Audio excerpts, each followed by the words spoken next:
Hey guys, it's Autumn Heart here. So I know I said that I was going to post a video on today, and my plans did change just a little bit. I am essentially working on two projects at once. My episode and a collaboration with Lightning Runner. And because of that, I've had a lot on my plate, as you can see here. Lots of drawing stuff, so it's going to be delayed another week, but you're going to have more in the next episode, and you're going to have the review with my friend. So you'll have two on one day, so that'll be fun. And so I can keep my promise that I would have a video up today, I decided I would do a sort of tutorial-ish on how I do my semi-animations. And I've done these in many of the episodes, I want to say a majority of them. And there's multiple ways to do this. The main tools that I use, I draw the image using Clip Studio Paint and Photoshop. And I edit it together using Premiere, and if it's extra complicated, I'll use After Effects. The Noisemaker video was the most simple one. As you can see, there is only 6 frames. We got one, two. All that was moving was the eyes and the streamer. And so I didn't have to do all that much. So I could just copy paste and just make 6 image files, and it's no big deal. It's just 2 layers, you know, the audio file and the different ones. And you just cut up your images to where they play 1 frame at a time. And that is pretty simple. The second most complicated is when I'll just use the different images from a single file. Like I'll use Clip to draw all of these different things. Different layers, different poses.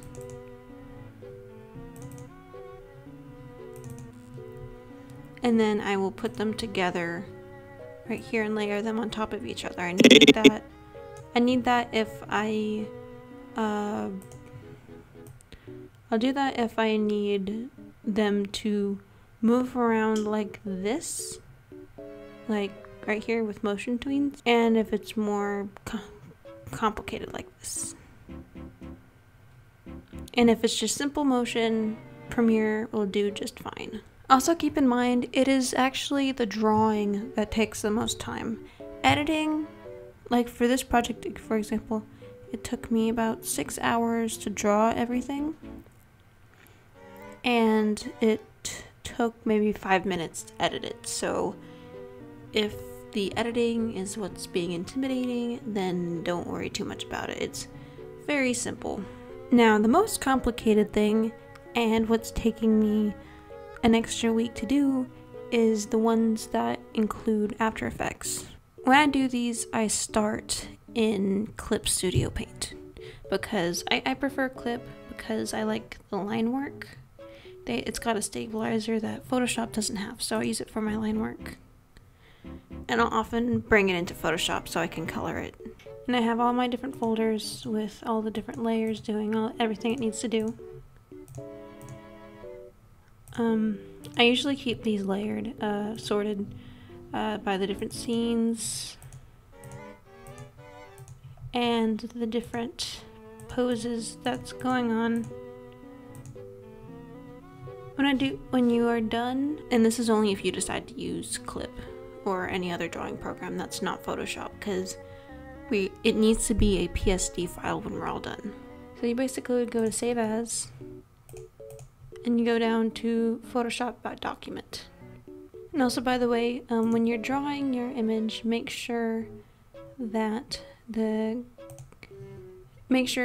your dimensions equal the quality of the video. Like I make videos in 1080p, so I have to make my images 1080 by 920 pixels and 200.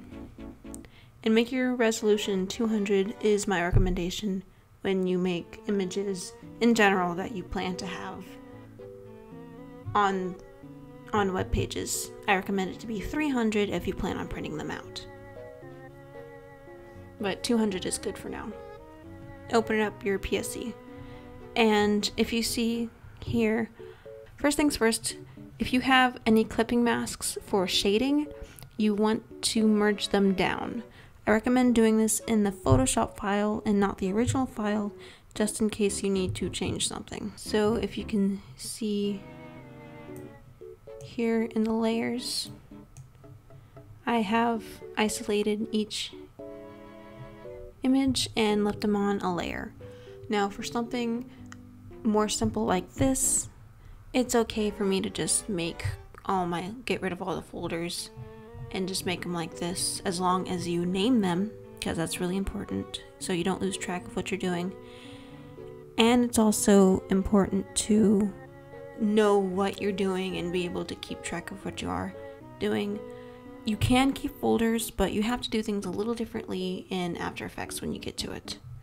Also recommend turning on all your layers here so you don't have to worry about it when you go into After Effects. It doesn't really matter, but it's just a step that will make things easier for you later on. The semi-animation I'm doing for my video is not as complicated as the one I'm doing for the collaboration I'm doing with my friend next week.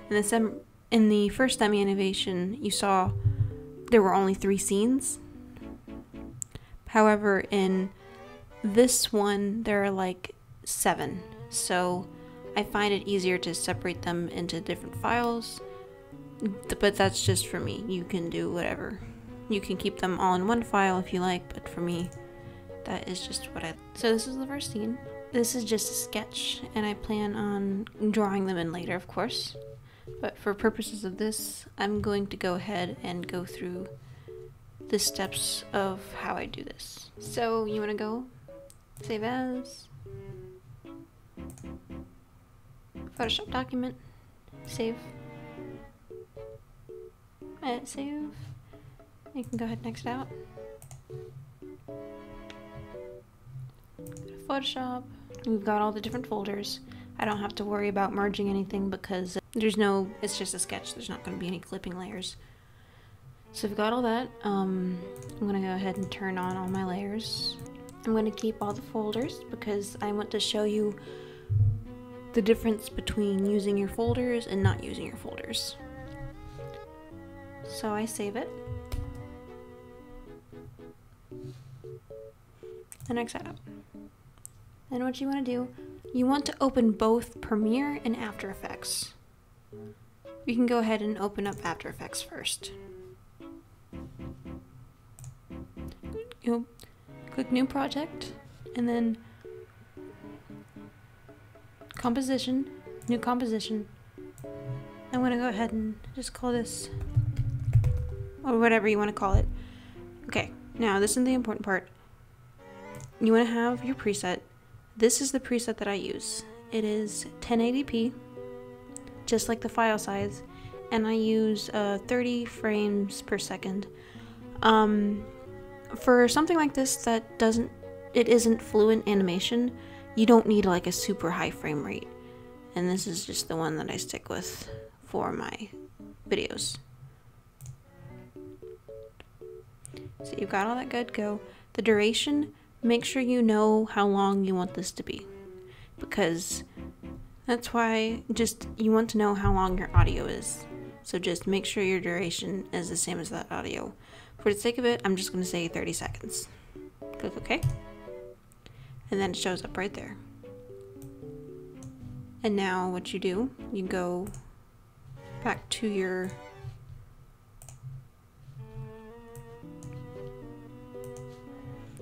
here, and then you drag your Photoshop file into this, and it uploads.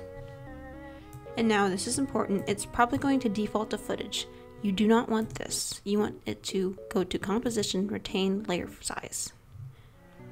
And this is very important. So you click OK, and then you have your file right there. So we can take this and drag and drop it right here onto the thing, and it should snap just like that. As you can see, you've got your composition right there, and it's all one layer. And then from here, you double click it. And you can see all the important stuff right here.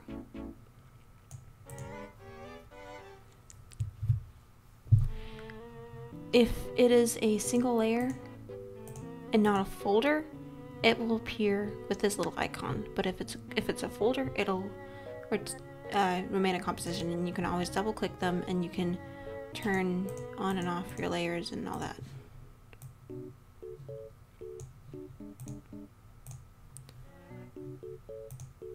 So you can open up all the compositions that you're going to need. Now that you have that all settled, you want to save it. I'm just going to, it's good to save it as the same thing. After that, you want to open up Premiere. New project.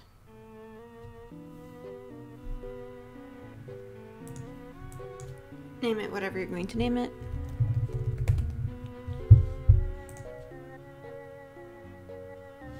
File, new, sequence. Now make sure that the preset you use is the same thing as the After Effects file. They need to be the same.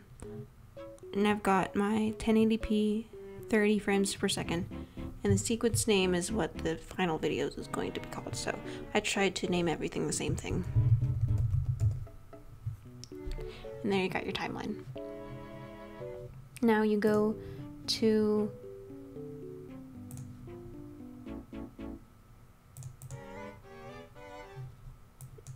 where you save the After Effects, and you take the After Effects file and drag it into Premiere.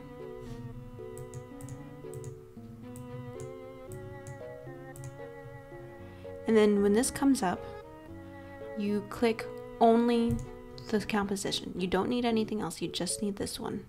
And you click OK. And now you can drag and drop it into Premiere. And you may be thinking, why bother with Premiere? After Effects, unlike Premiere, After Effects renders the video as it plays. Premiere doesn't do that. However, the problem with that is that it distorts the audio, and so you can't time what you need to with the audio. Premiere, however, can.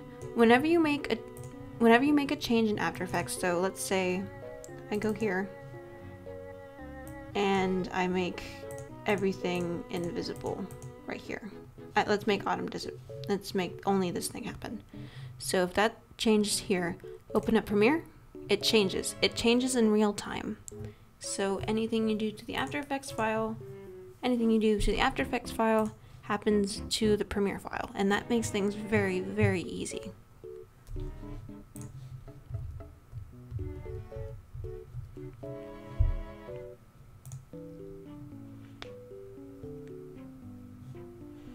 So keep in mind, After Effects is for visuals and Premiere is for audio.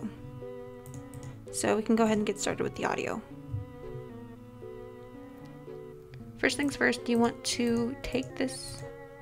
You don't need this, so you can go ahead and delete it. Next, I'm going to import the audio that I need. Okay, now that you've got the audio how you want, while I recommend having your audio ready in advance for the purposes of the tutorial and where I am at the project right now, it's easier for me to just show you. So I've got all the audio where I need it to be. Also keep in mind I haven't edited my side of it yet, and his is better because he's a better voice actor and audio editor than I am. So you go into Premiere. So you go into After Effects and you go into whichever layer you need. Now, you want to make sure that these sync up to the audio. So first things first, I want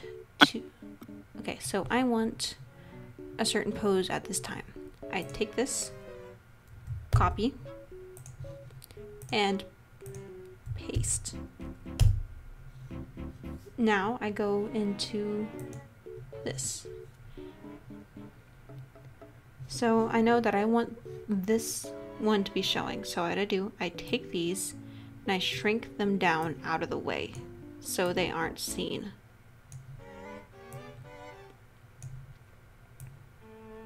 So this is the only one that you're going to see. And I do the same thing with Gregor's.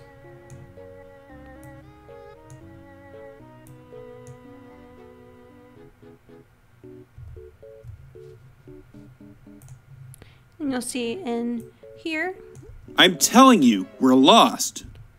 It's where it needs to be. And now I figure out how long I need to stay there. And then when it reaches the ending, I go ahead and copy paste again. And the timeline will automatically go where it needs to go. So right then, what I do, I take this and I shrink it down to where it ends. And I bring this in to where it needs to begin. Now keep in mind, you want to zoom in and make sure that they touch right here. If they don't touch, you're going to have a couple frames of nothing, and you don't want that.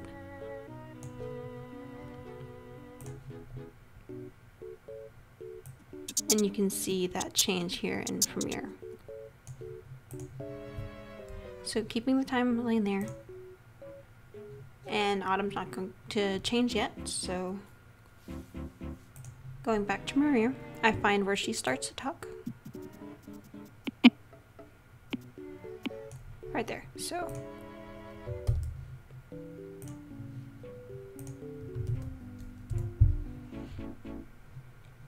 And I go into Autumn and I shrink this down.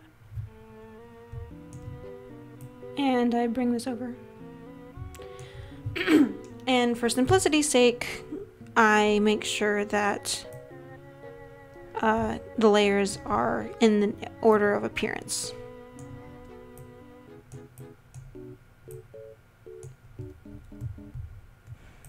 So go back, because I have a head change.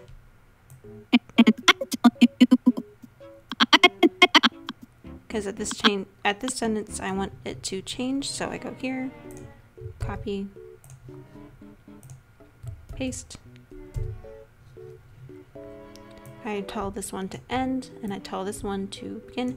Another quick tip, if you click shift, it will snap to it, and it makes things easier for you. And so if you go here, you can see it changes. I'm telling you, I know where I'm going.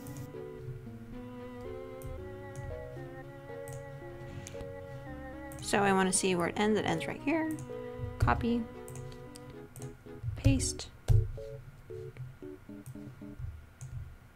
And the next one comes in. And she closes her mouth right here.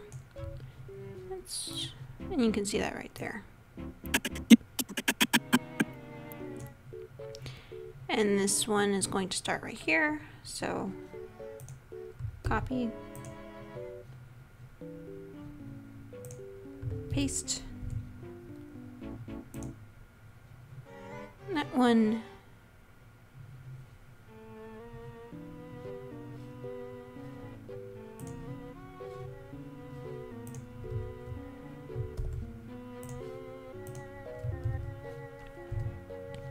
we see that it ends right there. Oh, and another thing, make sure when you do this, your icon looks like this instead of the arrow, or else you're moving this instead of shrinking it, and it just makes things take a little longer. So you shrink this down, and you add in the next one. And this is where he's taking the paper. I want this to sync up with Autumn's whenever she gets it. And so I'm gonna go here, and since it's right there, go to Autumn, shrink this down, bring this one over. You can see that she starts to take it. However, if you look I know it looks a bit different because they're not connecting, but I'll show you how I plan on that's going to lead into something a little later. So then, oops, that syncs up. Give me that. Hey! When she starts to say, hey, I want the paper to move from her hand to his. So I already have that drawn. Copy. Paste. So make this end. Make this begin. I'm going to have that go on. Same here, I want that to. This stops and this starts. Go back to Gregor.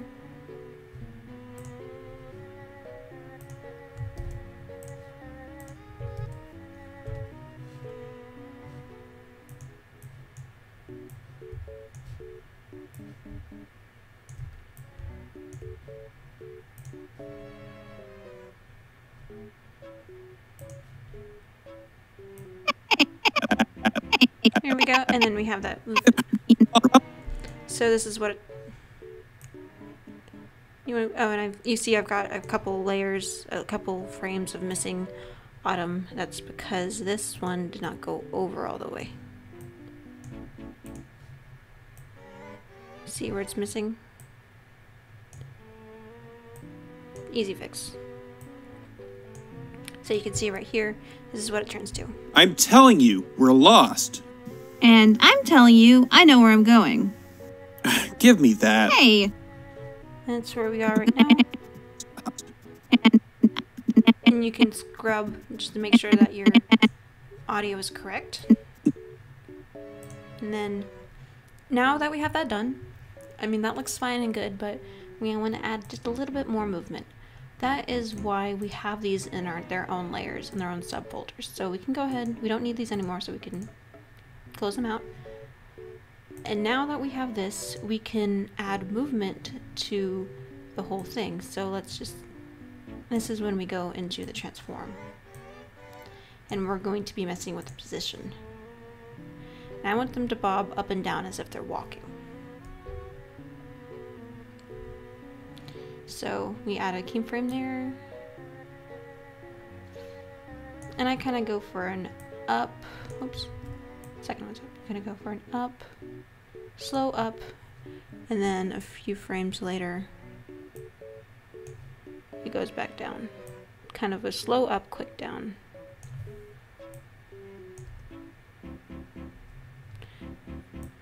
And you can fiddle with it to make it look better.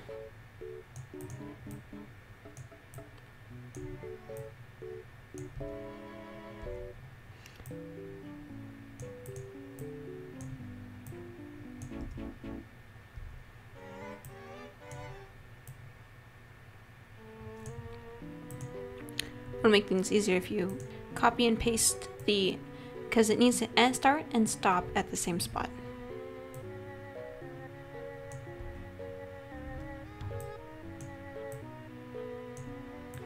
And this is going to look a little more crude than it does in the regular,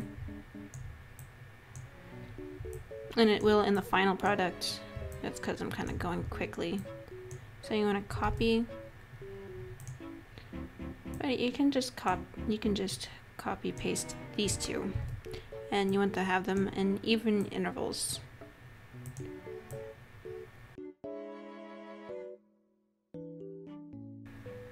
And you see as he's moving, the stuff will change automatically without having to deal with the individual layers. However, the steps are the thing you want to deal with last. First thing you want to deal with is when he moves closer to Autumn. I want that hand to touch that, so I'm going to keyframe here.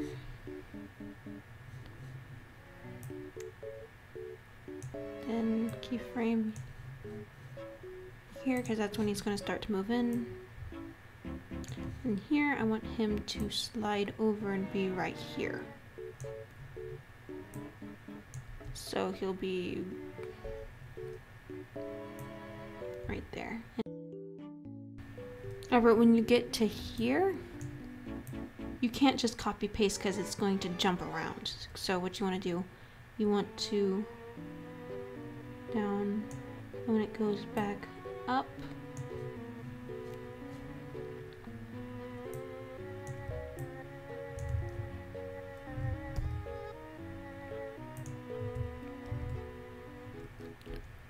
and then he starts to come over.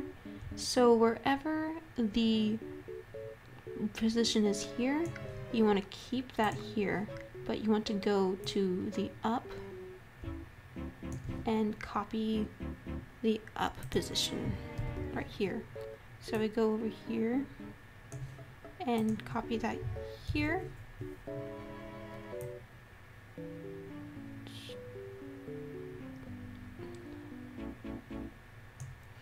Go to the down position, copy it, and then just keep going.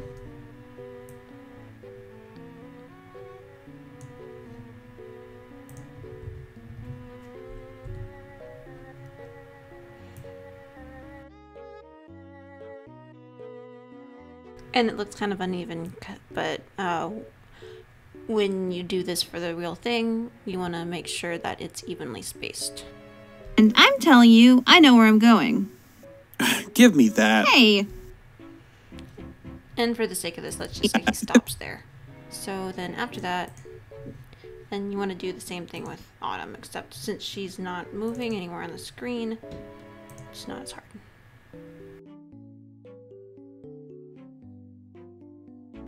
Okay. So that's done. See it right here.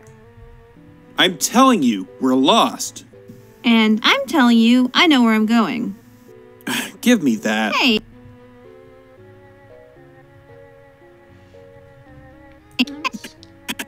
Okay, so since that's not... That doesn't need to be in that position at that time, if she's going to be all the way back there, so I go here.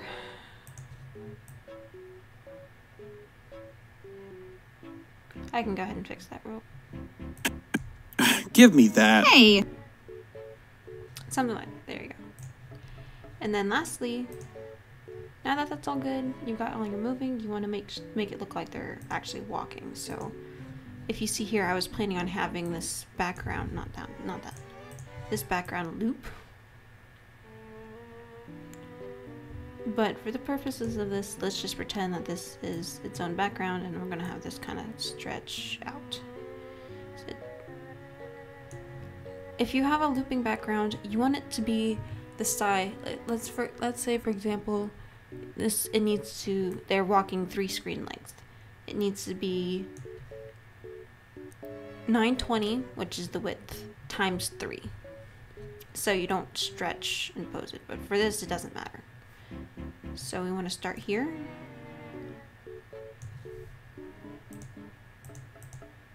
Transform position, starting there. Well, not starting there, starting at the beginning. And then to where it ends, and it's going to end right there. So we're going to move it this way.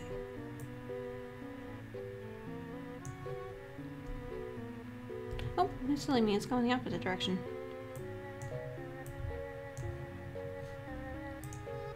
And if you make a mistake, you can just turn off and turn it back on again. But we're starting right here. And we're ending it right here. You want it to be in a straight line because you're not moving up and down.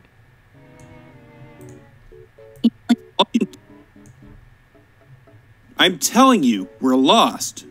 And I'm telling you, I know where I'm going. Give me that. Hey! And of course, they're still going to be. Okay, so if they're stopping right there, then it needs to stop right there. Okay, they're not moving right here. That's where it stops moving, so I'm going to copy paste.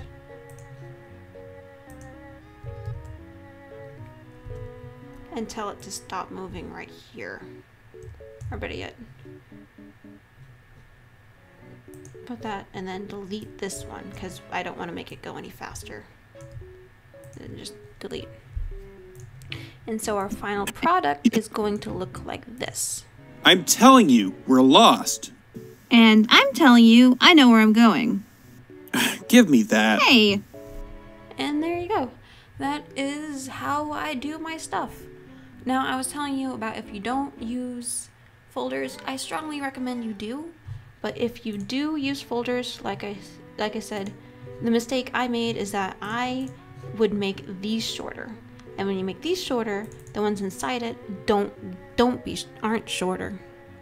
The ones inside it aren't shorter. They are the same length, and everything within it is sped up, so it's just going to be a pain with the timing.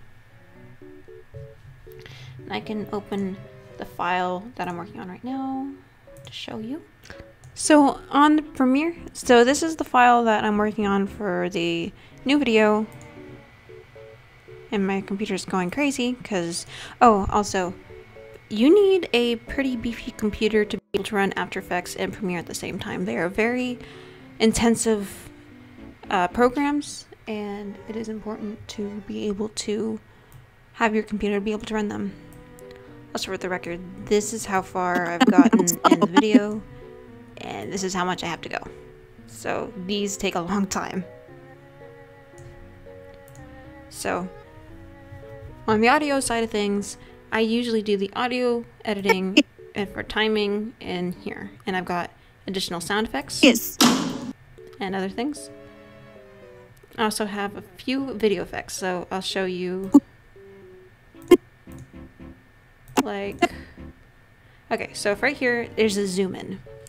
And instead of doing that through After Effects, I decided to do that through Premiere. Because I want the whole thing to move. I don't want just one thing, I just want the whole thing to move. And it's easier for me to do that in Premiere. So you see I went through the effects in Premiere, and I just had the scale and position move up. As well as coloring and stuff. That's also things that was taken care of in there. And as far as now, it's a good thing that I am able to keep track of this. If you can't keep track of a ton of layers, then use the folders. And I recommend you use the folders anyway, but since this isn't that big, it's okay for me to. So you can see there. And also another thing, if you copy paste a layer, if you copy paste a regular layer, it is going to create an entirely new layer. So copy paste, you can't have the same thing on, you can't have the same thing repeating on one layer like this wouldn't happen in After Effects. If you copy and paste a composition, all the movements within it are going to be the same as well, and if you do one to one thing, it's going to happen to the other, so keep that in mind. And that is my video on how I do my semi-animations. Again, I'm sorry I can't have an episode this week, but now that you've got that, I hope that's for one, I hope you can see why it's taking so long. And I hope you guys enjoyed the tutorial if this gave you any ideas. I know it may not be the best way to do it, and there's our actual animators who know more than me, but this is just how I do it. If you've got any additional questions, you can go ahead and ask them down below. If you got any other suggestions about how to make it better, I would like to hear that. But I want to thank you so much for tuning in, and I hope you all have a great day. Bye!